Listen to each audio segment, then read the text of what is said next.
Late in the evening, glass on the side. I've been sat with you for most of the night, ignoring everybody here. We wish they would disappear, so maybe we could get down now.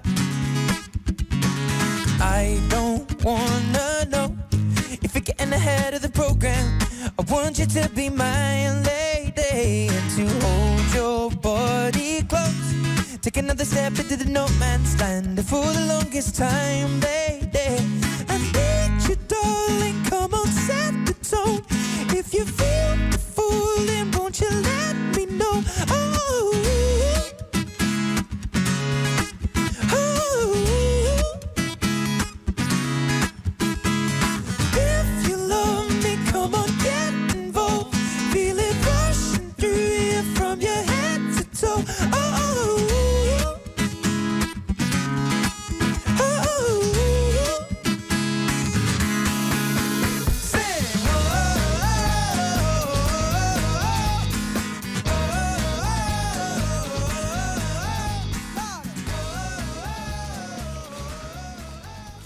On est dans la station de monte ici. Oui, là c'est le bâtiment d'en bas, c'est la piscine, et là c'est tout ce qui tient à la monte. Donc là on avait les barres d'insémination.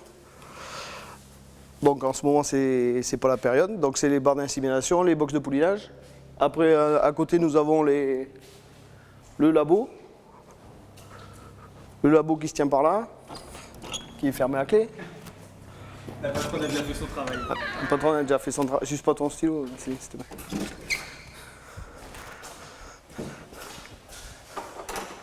Tu es passé par où? Je reste avec les secrétaires. Donc le labo. Donc là qui est en stand-by jusqu'à la saison de monte prochaine. Là tout ce qui est laverie.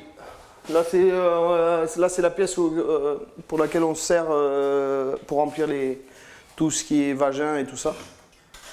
Donc qui est séparé du labo. Là nous avons la salle de monte avec ses 2 mannequins. Pourquoi 2 mannequins? Sur celui-là c'est un mannequin à vagin central, donc c'est-à-dire on attache le vagin en dessous et il y a juste une personne qui tient les talons. Et sur celui-là en fait il faut être 2. Donc il y a la personne qui amène les talons et la personne qui tient le vagin. Donc la différence c'est que pour apprendre les chevaux à monter, il vaut mieux prendre celui-là, parce que si le cheval il se tient mal ou comme ça, on arrive à bien gérer. Que sur celui-là, il faut vraiment que le cheval il se tienne bien, parce que s'il se met de travers, on ne peut rien faire. Donc des fois ils se font mal à la verge et après ils ont un petit peu de mal à monter. Et là après nous avons les paddocks à étalons. Donc là, dans le premier, c'est Timoko. Après les autres, ils sont repartis au Hara. Et en face, on a Rock Meloa, Niki.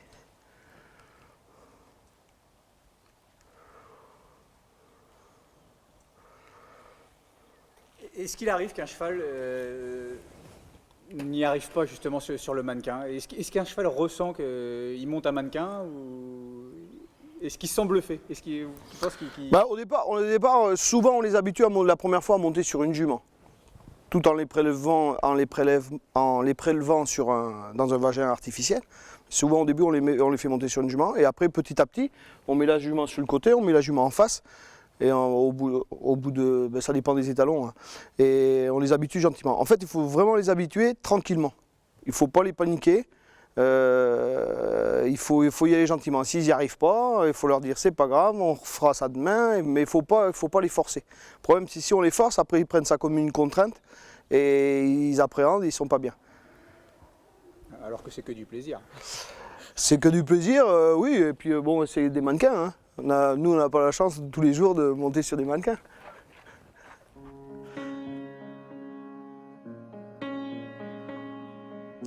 Moi je suis originaire du sud-ouest, je suis né à Bayonne et à la base je ne connaissais vraiment rien aux courses, ni à l'élevage, ni aux chevaux.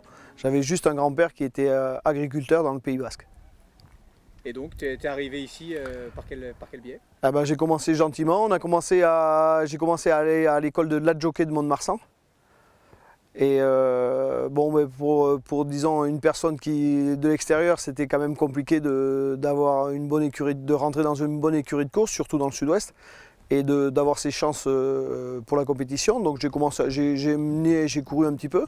Et après, quand je me suis rapproché de la Normandie par rapport à mon épouse, et je me suis rendu compte que la compétition, il valait mieux arrêter parce que je n'étais pas du tout du sérail. Et on a commencé à faire la prestation. Donc on a accueilli des juments pour les étalons de la région et on a commencé comme ça. Et tu vis une belle aventure avec Timoko, c'est un petit peu par procuration que tu l'as vis cette aventure? Ouais, c'est sympa de pouvoir voyager avec de tels chevaux. Hein, on a fait la Suède, on a fait la Finlande, on a fait le Danemark. Mais bon, c'est vraiment agréable. L'Elite Top, c'est quelque chose à vivre. Donc d'y aller déjà voir les courses, c'est pas mal, mais d'y participer et en plus de gagner la finale, c'est extraordinaire. Donc toi, Richard Westerink te laisse le cheval depuis le printemps, depuis qu'il fait la saison de monde chez toi. Ouais. Et donc toi, tu l'entraînes et lui vient apporter la touche finale? Voilà, donc moi je m'en occupe au quotidien. Et disons, souvent le dernier travail avant la compétition, c'est Richard qui monte le travailler. Et donc je suis son assistant en permanence. C'est quelque chose qui est assez rare dans les courses, non? Oui, parce que cette année, le cheval est resté après la saison. Donc on va essayer de faire le meeting d'hiver dans la foulée. Donc il ne repart pas dans le sud. Bon, il a des chevaux qui ont été un petit peu malades, ils ont un petit virus, ils ne savent pas trop ce que c'est, mais bon, ils préfèrent le laisser là. Et on va essayer de bien faire cet hiver. C'est quand même... je trouve ça assez fou qu'un entraîneur qui a un cheval de cette envergure laisse son cheval à une autre personne. Je veux dire, on ne peut pas dire qu'il soit très fier sur ce coup-là, Richard, et puis il te fait une sacrée confiance. Eh ben, je trouve qu'il n'est pas bête parce que quand quelque chose marche, je ne vois pas pourquoi il faut changer. Hein, il faut être assez intelligent pour se rendre à l'évidence que le cheval il est pas mal là. Et puis, de toute façon, chez Richard, il était bon. Hein, il a gagné le Critérium des 3. C'était Richard qui le menait. Il a gagné le Critérium des 3 ans, des 4 ans, le Continental. Bon, il était déjà fort de laisser sa place sur le sulky.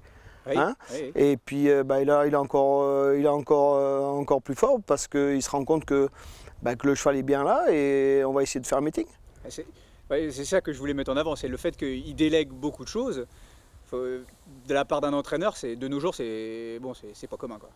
C'est pas Et commun. pour toi, ça va être flatteur. Pour nous, c'est sympa parce que c'est une reconnaissance. Mais il faut pas être ennemi de son portefeuille. Hein. Bon, en tout cas, là, pour le moment, tu as ta part de responsabilité également dans la vie de Timoko et ça doit être, tu dois vivre un super moment. Ouais, non, c'est sympa. Et puis en plus, c'est un cheval vraiment attachant qui a pas de défaut.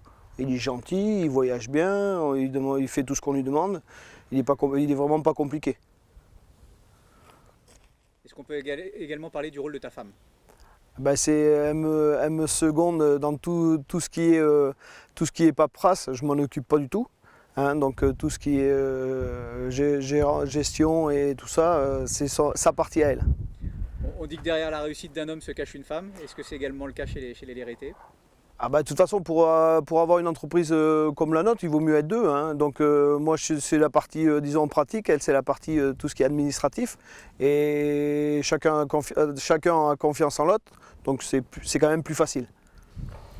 Jean-Yves, il y a plusieurs étalons dans ta station de monte. Quel est l'intérêt d'avoir des têtes de liste et des chevaux un tout petit peu moins cotés? De toute façon, dans un haras, il en faut pour tous les goûts. Alors déjà pour tous les goûts, pour toutes les bourses, parce que ça va de 2 000 € à 11 000 €.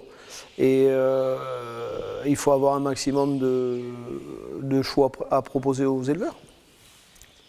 Donc pour toi, c'est juste pour avoir un panel différent pour toutes les bourses. Voilà, il faut contenter les éleveurs.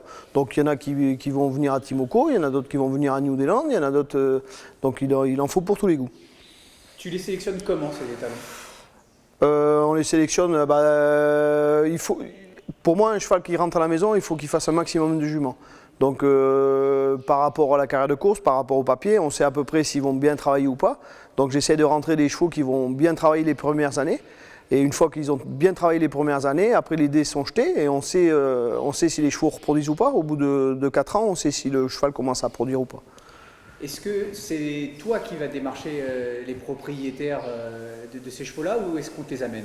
Les deux. Il y a des chevaux qui nous sont proposés et il y en a d'autres qu'on est obligé de démarcher.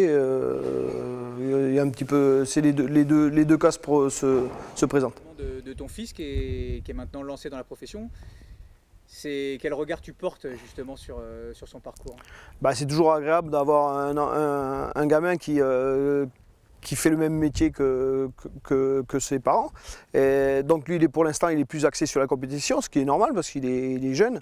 Et au fur et à mesure, j'espère qu'il va s'intéresser à l'élevage parce qu'en fait, la base de tout, c'est quand même, je pense, l'élevage.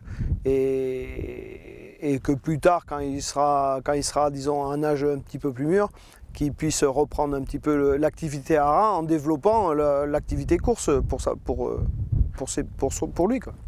Est-ce qu'aujourd'hui on peut dire que tu travailles pour lui? Non, j'ai toujours dit que je travaillais déjà pour moi et après que je ferai tout mon possible pour les aider. Mais à la base, je pense qu'on travaille pour développer notre entreprise et après je ferai ce qui est mon possible pour leur mettre le pied à l'étrier. L'avenir du Haras de Sacy, l'avenir de Jean-Yves Lérêté, tu le vois comment?